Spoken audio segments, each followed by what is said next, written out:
Hi, this is Asa, and welcome to my audio experience.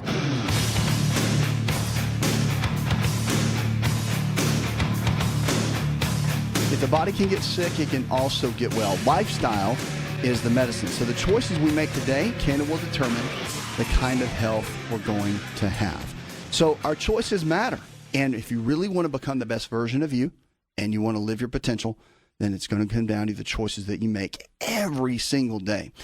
Asa, your host, here with you each and every day to be able to encourage you, equip you, give you the tools you need. Three-time physician, done a little studying around this stuff, and I've got some good insights and ideas to be able to get you to the next level with your health and with your life. So loneliness, we talk about a lot about the physical side. What about the emotional and almost the spiritual side of this? So loneliness, there's a great book written over 2,000 years ago.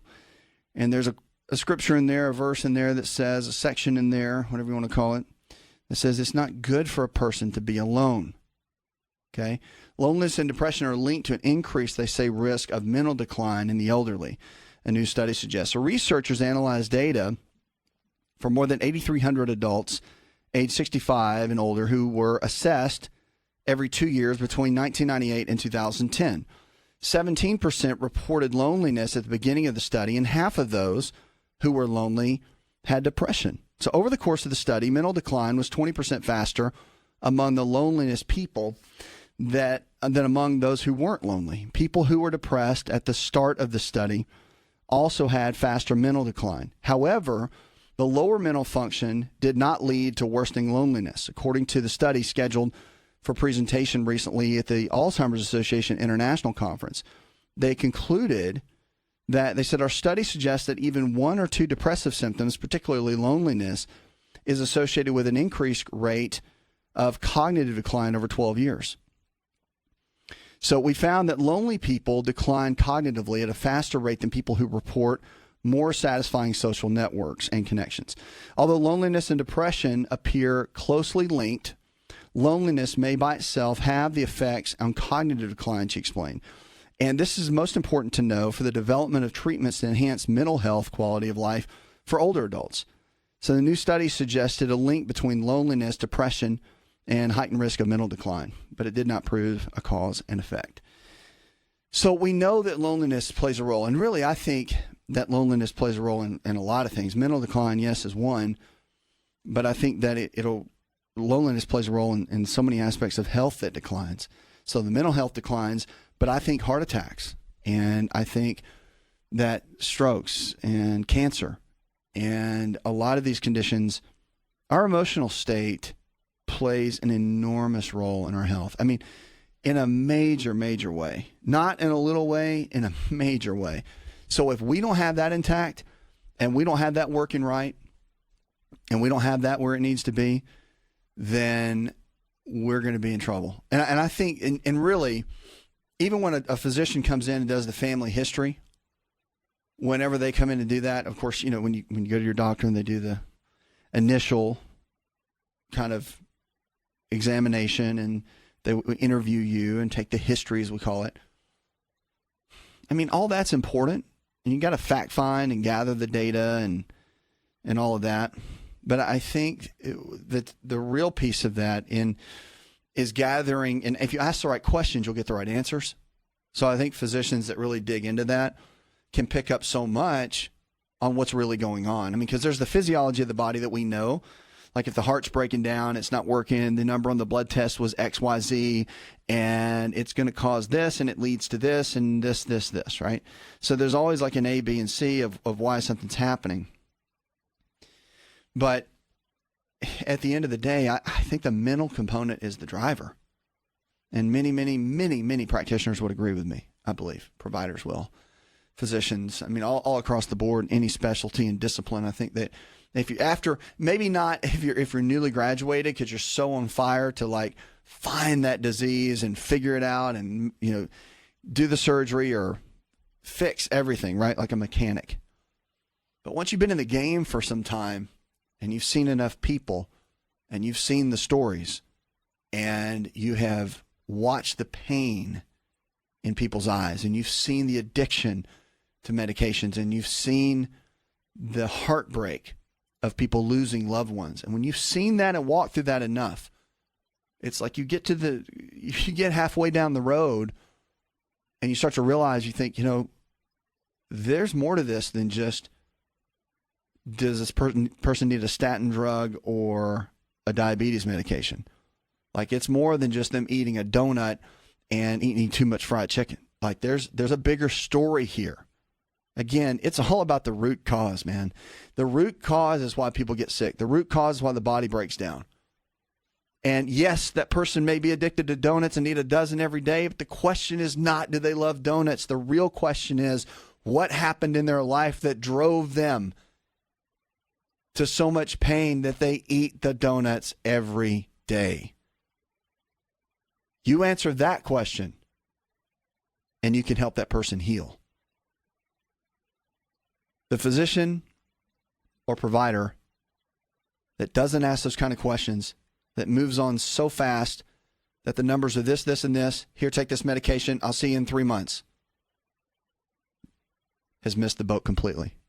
And I would say that person they may have a strong IQ, they have no EQ whatsoever.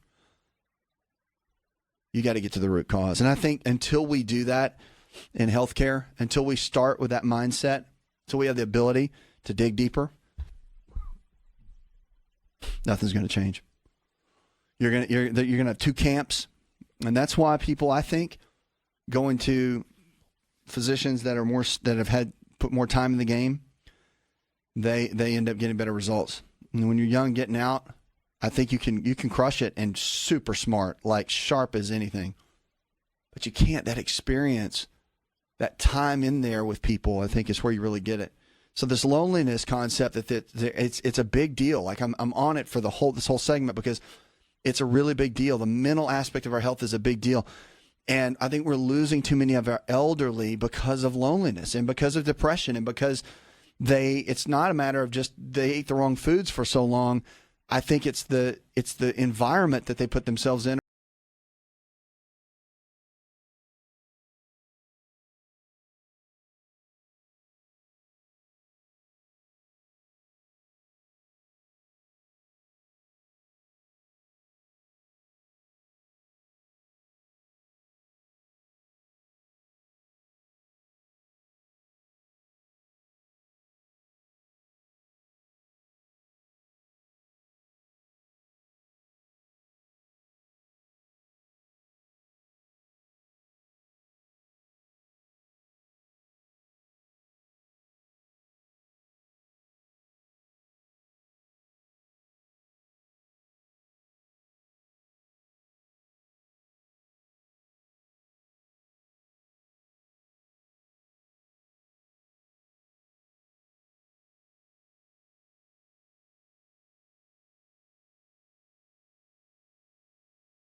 Hi, this is Dr. Asa to talk to you about the world's best protein for longevity called Best Amino. Protein is essential for every cell in your body to function at its absolute best. Best Amino is the highest absorbable protein, more than meat, eggs, and dairy, which may only absorb at 50, 60, or 70%. Best Amino is a proven formula of essential proteins that we all need that absorbs at 99%. Visit bestamino.com. That's bestamino.com.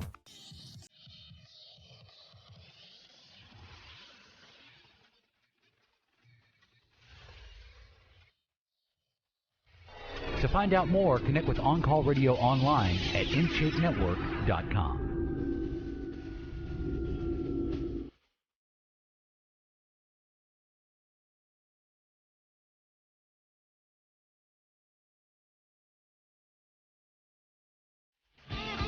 Triple 888-283-7272. That's 888-283-7272. Give us a call. And go to the website, AsaRx.com. Send me an email. I'll be glad to make it part of the show. Remember, whatever you're struggling with, just know, if the body can get sick, it can also get well. Lifestyle is the medicine. So the choices we make today can and will determine the kind of health that you're going to have. And we're giving away a free book, too. If you don't have a copy of our best-selling book, the hardback copy, we're giving to you absolutely free. just go to AsaRx.com and click on free book, and we'll send it to you. I'll pay for the book. You just cover a little bit of the shipping cost to get it to you, and I'll be glad to give it to you. Absolutely free. Total gift. I want you to get started, to read it cover to cover, to learn what it really means to be healthy. This new way of living, this healthy way of living is what this whole deal is about. It's about thriving. It's about not just barely making it, but it's really about leaning in and building something of value so you can become the best version of you. That's what we care about. I want you to be the best version of you, and health is the vehicle. It always has been, always will be.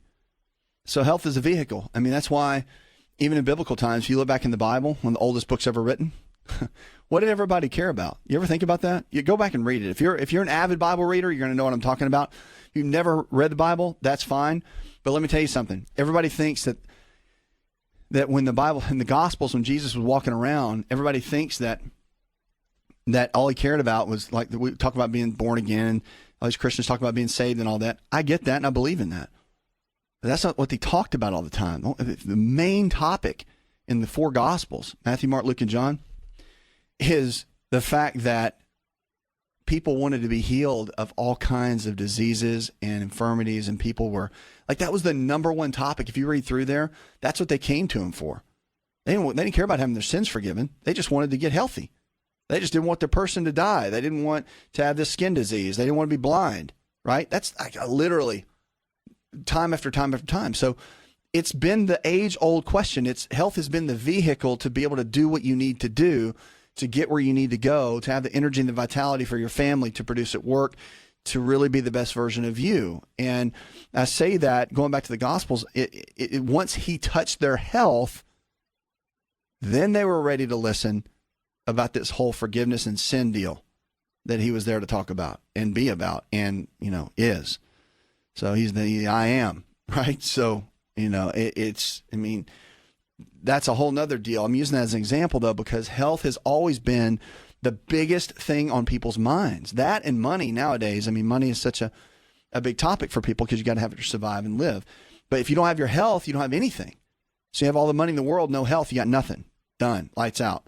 So our health is our most vital piece to everything that we have. And I want to encourage you and help you and equip you. That's what we're all about, is to get you to the next level with your health and your life and help to find balance with all that you do. 888-283-7272. That's 888-283-7272. Give us a call or go to the website, go to AsaRx.com. Let's go to the phones and talk to Jules. Hi, Jules. I'm calling about my mother's diverticulitis, and she has developed a severe infection, and it's been going on for like a month, and the doctor told her to take Miralax and Metamucil together to help pull that infection out. They did not give her any antibiotics, and I was wondering what your thoughts were about that. Okay, so I think a couple things. One is it's all about eating habits. Okay. So regardless of whatever they give her now and she finishes up, it's about what she's going to do moving forward. And moving forward, it's going to have to be, of course, the types of foods, the anti-inflammatory diet that's in my book, which we're giving for free right now. So go to the website, go to AsaRx.com, and you get a copy of the book, and we'll send it to you for free. Okay. Just cover the shipping cost. We'll ship it out to you. But in there is a special eating plan, all right?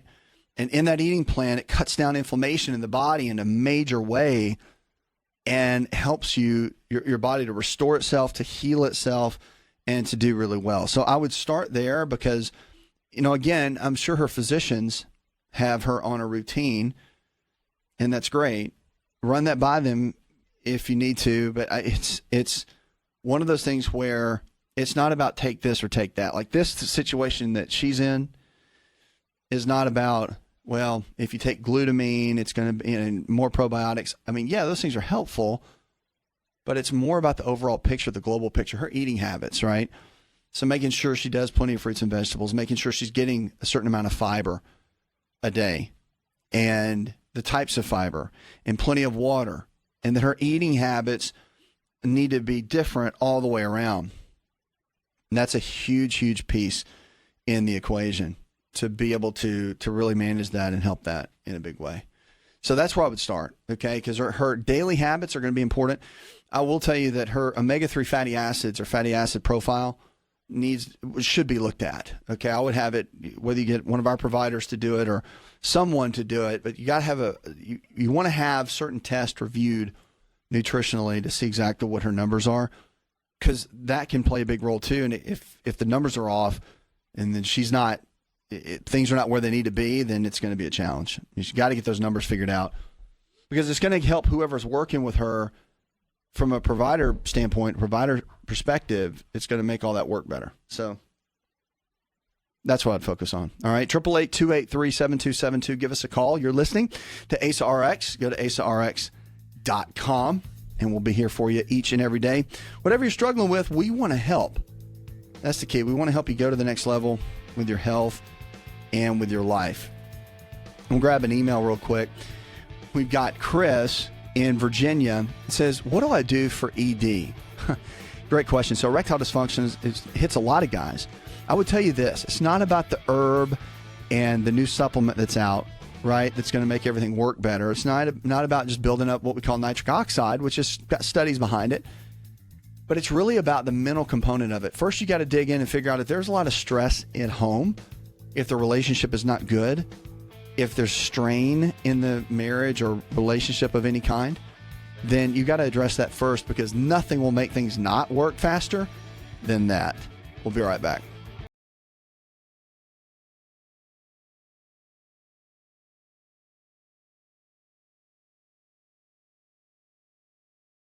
I'm giving you a copy of my best-selling book for free to help you in your health journey today. I'll pay for the book.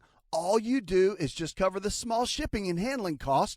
Go to AsaRx.com and get your free book today.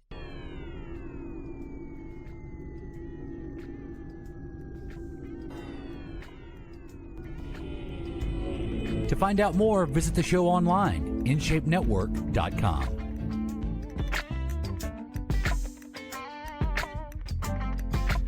888-283-7272. That's 888-283-7272. Lines are open with questions about your health. Give us a call or go to the website.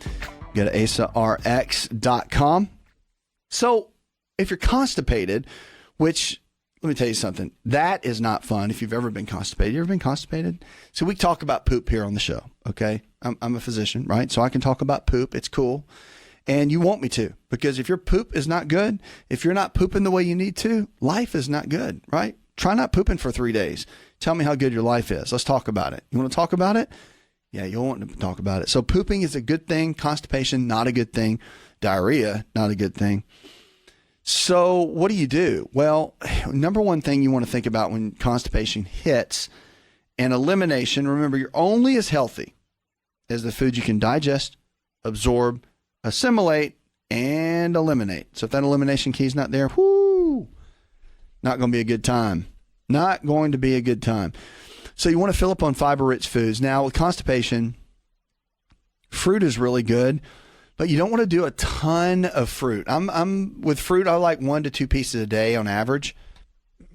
I think is a good number, because fructose, which is the sugar that's in fruit, really not that great. Like, too much of it can impact for diabetes. It doesn't store in the muscle cell at all.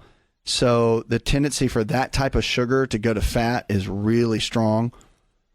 So it's just not a good overall food source, but the nutrients that are in fruits are just amazing.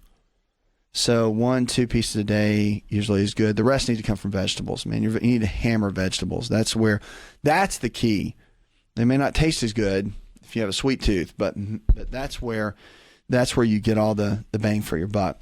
So let's get into what some good fiber-rich foods are if you deal with constipation. Number one is berries. So they're really, really good. Half a cup, not tons of strawberries, provides 2 grams of fiber, while the same size of blackberries will give you 4 grams, and raspberries 4 grams as well. They're also low in calories and low in what we call the glycemic index, so they don't raise blood sugar that much, which is a good thing. Another great food that I use on a regular basis, I do every day, are beans. So beans are a great way to throw in a huge fiber boost. Matter of fact, for a cup, beans give you twice as much fiber as most vegetables, making them a regular part of a healthy diet and can ward off constipation. A half cup serving of navy beans gives you 9.5 grams of fiber, while a similar size of kidney beans gives you 8.2. Lima beans, Great Northern, Pinto, they all still pack a whopping 6+ grams of fiber per cup. So they're really, really good. Lentils are really good too. Peas are good. They're in that same category. Just so you know. So I like the dried fruits a little bit. So figs and prunes and apricots. I love raisins. I'm a big raisin fan. Not that I love the taste, but I love the nutrition of it, of what it does. I eat them just about every day. And they're great. By the way, guys, raisins have boron in them. It's a mineral. And the boron is really good for building your testosterone levels. It's kind of a hidden mineral that we don't really talk about much, but it plays in the cascade to build your testosterone levels. So raisins are a good part of that. But like fiber, it also contains sorbitol. So sorbitol is what we call a natural laxative, and it's a type of carbohydrate that has a molecular structure similar to sugar. Fiber isn't digested, and so it retains water and it passes through your gut. So the water softens the stool, helping to relieve the constipation. You want to switch over to, if you're going to use bread, do a gluten-free whole grain bread. Usually a good way to go. And they come with fiber too. I mean, usually a good slice of that will give you 2 to 3 grams of fiber. And then also broccoli. Okay, so like beans, broccoli is a superstar of fiber. And it's also a great source of nutrients while still being low in calories. It's best to eat vegetables raw because cooking them can reduce the fiber content. But if you prefer a little cooked, no big deal. Just kind of soften it up a little bit. But you can also do plums, pears, and apples. Now these, and if you get constipated, you can feel bloated. Like that's pretty common. But, you know, feeling bloated is a big deal. And once you get the constipation under control, the bloatedness, if you want to call it that, goes away. So that's a super, super big deal and can help in a big way. You want to surround yourself with nuts. So not people, right? But actual fiber in nuts. Like Brazil nuts are just amazing. Walnuts are great. Macadamia nuts are really good too. A 1 ounce serving gives you about 3 to 5 grams of fiber, depending on the kind of nut you use. So once you start adding this up, it's pretty amazing. And if you think about it, what's interesting about nuts, they've done all these studies, and 1 to 2 ounces of nuts every single week gave a drop in like 30% drop in your waistline. So like your waistline's impacted by eating nuts or not eating them. And macadamia nuts and Brazil nuts are 2 that we really use that have been shown to help boost testosterone levels. They don't impact hormones in a negative way. Pretty cool. So when it comes down to it, remember this rule of thumb for fiber. This is why I love fiber. And by the way, you're listening to AsaRx. My name's Asa, host of the show. Glad you're with us. Check us out, asarx.com. And you can give us a call always, 888-283-7272. But the reason I really like them, and I'm a big fan with nuts and really with fiber overall, I mean, all the beans and everything. I mean, I make a real conscious effort. They've done studies, and we know that for every 10 grams of fiber, you decrease your colon cancer risk by 10%. Now, that's staggering. That's a big deal. So the average of what most is recommended right now in the nutrition and medical world is about 25 to 35 grams of fiber a day. But that's only giving you a small percentage of protection. So I've always been a big fan of hitting about 60 to 70 grams a day. And you think, man, that's a lot. Yeah, but I probably do 50 to 60 myself and have for years. So, and I can tell you the days I don't. I mean, you can feel it, you know it. But you know, hey, that gives you almost a 60% less chance of getting colon cancer. And that's a big deal all the way around. So having that game plan together can make the biggest difference, really, when it comes down to it. The fiber is a key. Make it a big part of your daily routine and keep track of the numbers because they've got all these apps now that you can keep count of everything. It's really good to see your numbers and see how much fiber you are actually taking in. I was astounded. And when I started using tracking apps for that, I could really see the difference because I was tracking proteins, fats, and carbohydrates. Started tracking my fiber. I'm like, man, I'm getting a lot of fiber. That's awesome. So really, you can kind of see that and it keeps your numbers in check. All right, 888-283-7272. Give us a call or go to the website, go to AsaRx.com. We'd love to have you. If you don't have a copy of our free book, we got a free book offer going right now. To send you a copy of the free book, you just go to myfreehealthbook.com, myfreehealthbook.com, and we'll send you a copy of that. We'll cover the shipping. We'll pay for the book, rather. You cover the shipping. It's a pretty sweet deal. And it's our hardback copy, bestseller. And a lot of people are just raving over it. So please, definitely do that and keep us posted. Let's get on the phones and go to Marley. Hi, Marley. I just had my second back surgery in 6 weeks. And I'm out of it 2 weeks right now. But when they went back in 2 weeks ago, for my second surgery, the first surgery had some scar tissue. I've got discs falling on nerves and collapsing. I've got one more to go through. It's in my neck. But what I was wanting to know is, when I went to my second surgery, he went in through, he had to get back out some scar tissue from the first one. So what can I do to take to help stop or slow down scar tissue? Right. So what you want to do to slow down the scar tissue is a couple things. One, there's a cold laser that is really fantastic, and it helps when it comes down to scar tissue. There's been studies, the FDA has approved it, and it's used for reducing scar tissue.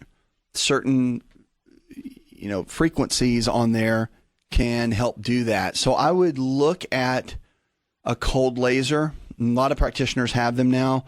They're super expensive, and so it's limited to kind of doctors or providers that'll have them. But find someone that does and use it, and you can buy treatment packages or whatever. That is a great therapy that will help reduce that. Now, the other thing, too, from a nutritional perspective, is don't forget, when you're dealing with scar tissue and scarring, a lot of that has to do with collagen. So collagen now is kind of a hot topic. You can get it in a powdered form, but using collagen every single day in form of a shake is good. High levels of vitamin C based on your body type. Again, it's good to have a provider kind of guide you and all that, but vitamin C is one of the main cofactors in the body that helps to build collagen and helps that repair process, and really helps when your body is doing its best to heal. So I would look at that as well, because that's a big piece in the equation. You got to get all the collagen and those fibers to begin to regenerate. And from a nutritional perspective, vitamin C, collagen powder, those two together, it's like a powerhouse.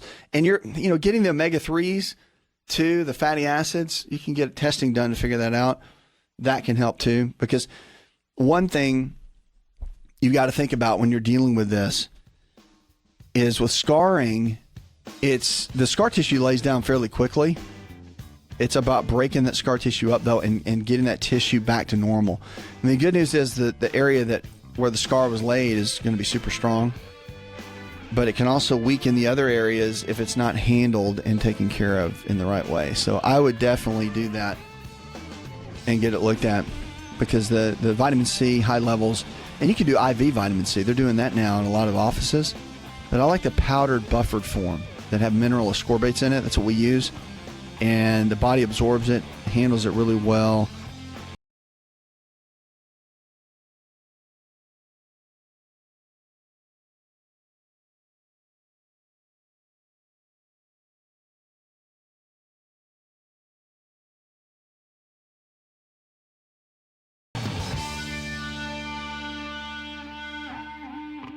Hi, this is Dr. Asa to talk to you about the world's best protein for longevity called Best Amino. Protein is essential for every cell in your body to function at its absolute best. Best Amino is the highest absorbable protein, more than meat, eggs, and dairy, which may only absorb at 50, 60, or 70%.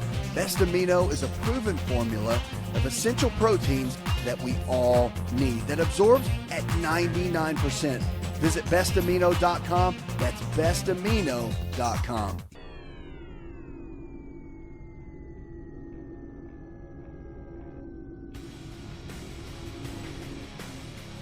Connect with On Call Radio and watch On Call TV at InShapeNetwork.com.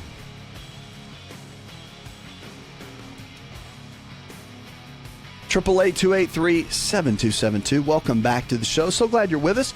Visit us online. Go to AsaRx.com. We're here for you each and every day to help you become the best version of you and to live your potential. So what about skin wrinkles around the eyes. Have you ever thought about that? Why does it happen the most? Well, facial wrinkles, what we call laugh lines or crow's feet, are the bane of many young adults, or of aging adults rather. New research on human cadavers can offer some insight to why the skin creases more pronounced than others. Differences in oil secreting glands just below the skin can help explain why forehead wrinkles are shallower wrinkles than around the outer eye. And they found this out at the School of Medicine and Dental Sciences in Japan. Sebaceous glands are microscopic glands that secrete sebum, which is an oily or a waxy material which lubricates the skin and protects it from water damage. So Dr. Nitin Chuan, who's a facial and plastic reconstructive surgeon at the University of Toronto, said that he wasn't part of the research, but he's explaining what's happening. There's evidence of a gland wrinkle skin connection appeared to be confined to the top half of the face. The study results were published recently in the newest edition of Clinical Anatomy. And to explore factors related to facial wrinkling, the researchers examined wrinkle depth, gland density, and dermal skin density of the forehead and eye region, and skin samples from about 58 Japanese cadavers. And the age represented from like 20s to 90s. And they did it all the way across the board. The research team concluded that more sebaceous glands present under the forehead region skin, the shallower the wrinkles. So the more oil they had in the skin, the less wrinkles, right? So the investigators also observed the greater gland density was associated with a thicker dermal skin layer. The second layer of skin, which lies beneath the sweat glands and the hair follicles, contain the outer epidermis. So they hope to pave the way for the anti-wrinkle treatment development. And they acknowledge that many factors, in addition to gland density, probably play a role in the wrinkle variations. So they said it's extremely interesting. The study is focusing on tissue and embalmed cadavers from the race of people, different races of people. So they said that sun protection, of course, we know. He said that, hydration is a key. This was a big thing they said. All right, big topic. Drinking plenty of fluids is critical to skin metabolism, toxin processing, nutrient delivery, and maintaining skin elasticity. And it's a huge deal. I mean, hydration and skin health, they go hand in hand, always have. But I'm glad that even another study is just confirming what we kind of go by. But he said that sun protection, which we know, a healthy diet, which we know, and regular exercise and good sleep are important components to ensuring optimal skin metabolism, which will manifest itself in attractive skin. I think all of those are pretty easy for a lot of people. Well, everybody probably has their struggle, I would say. So healthy diet is a struggle for some. Regular exercise, a struggle for some. Sun protection, anybody can do that, but some people just love getting their tan, which I've never been a big fan of. I think that the less you're in the sun, the better your skin's going to look. And that served me well. It really has into my years. And I've seen others go the opposite direction. It's amazing. Skin cancer in their 30s and 40s. It's amazing. But good sleep, I think sleep is the one that really is a difference maker. And when you get good sleep, you can see a skin difference in a person like in a day. Have you ever noticed that? You ever gone on vacation or something and slept like 9 hours? Wake up and it's like the person, your kids or you or what, it's just like this glow about them. It's because of the sleep. So much regeneration happens in your sleep pattern.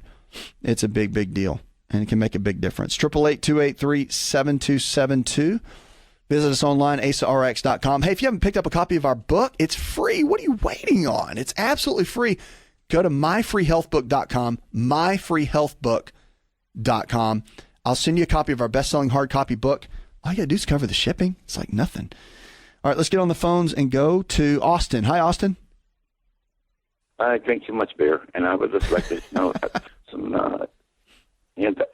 advice about what I can do to besides taking liver medicine. I just want some protection as I get older.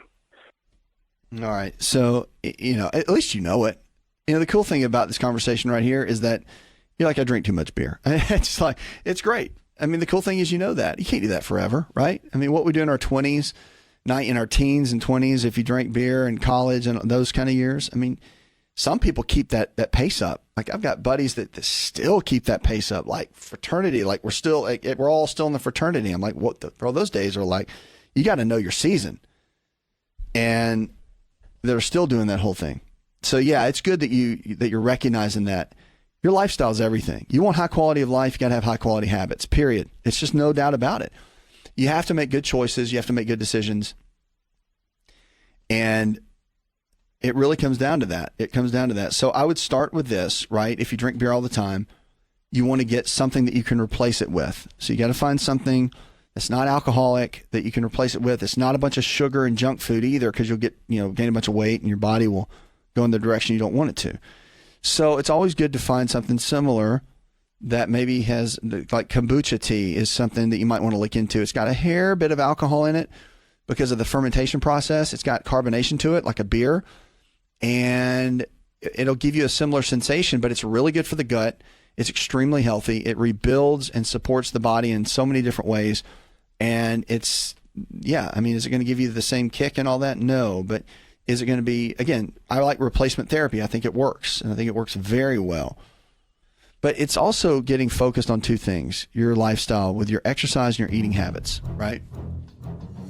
So your eating habits, I would encourage you. Look, get a copy of my book. It's free. Go to myfreehealthbook.com, myfreehealthbook.com, and we'll send you a copy. But look at the diet in there. Just look at it, read about it. You want to start on it, cool. Do your thing. But that's where you get started. You have to start with a good strategy. Can't just wing it. Don't go read an article on Google and think you got it.